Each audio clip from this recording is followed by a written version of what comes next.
ragga qaadka cunaaya qaraarkaad ka hadlayso qalad bay u arkaan maxaa taa ka qabtaabaan wuxuu yidhi qaladkiisa saxmoode la saxayo qudhiisa yaa qoraya warkiisa isagaan qumanayn haddii qaadka la waayo ifafaala qiyaasta qaabka ay noqon sheeg baan idhi bal haddii qaadkii la waayo mustaqbalka marka cawaale ma koomi garanaya laakiin xaqiiquu ka hadlayaan wuxuu yidhi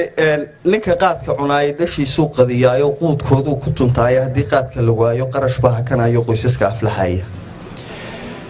ninka qaadka cunaaya waqti baa ka qasaaro qeyrkii uu ka haraaya haddii qaadka la waayo aabbahaa qabsan doona qabyo howlka ahayd ninka qaadka cunaaya qoodhay waa xeradayda qayilaadku dhixiisa marwadiisa qorxoon buu qalbigeeda jabshaaya haddii qaadka la waayo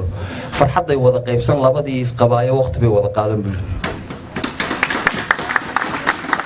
ragga qaadka cunaaya qaar ayaan u sujuudin qaadirkooda salaadoo qaarna wuu u sahlaayo waa qallayn iyo dayne haddii qaadka la waayo qur-aankay baran diinta way qaboobayaan buuli ragga qaadka cunaaya waa qalfoof socotaa haddii qaadka la waayo raggan quudka ka soomaa quruxaysan lahaayoo hablo quustay samaan oo ka qashaafay gayaan oo quudareeyay shisheeyaa rajo qaadi lahayd oo haddii qaadka la waayo raggaan guur u qalqaalin ayaa guursan qurayshta oo qoysas baa dhismi doona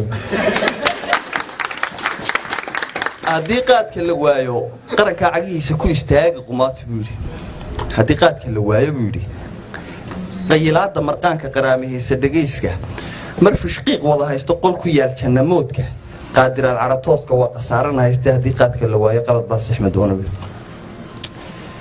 ragga qaadka cunaaya gar ma qaadi karaan buu yidhi mana qaadan karaan qarashkayd ma dhigtaan qof ma soori karaan qol ma seexin karaanoo waa qiyaali ku nool ilaa ay qayilaadda qaadka joojinayaanna qabyo weeye dhammayna qaadir oo ka dawee buu yidhi halkaasuu ayuu ka soo xidhay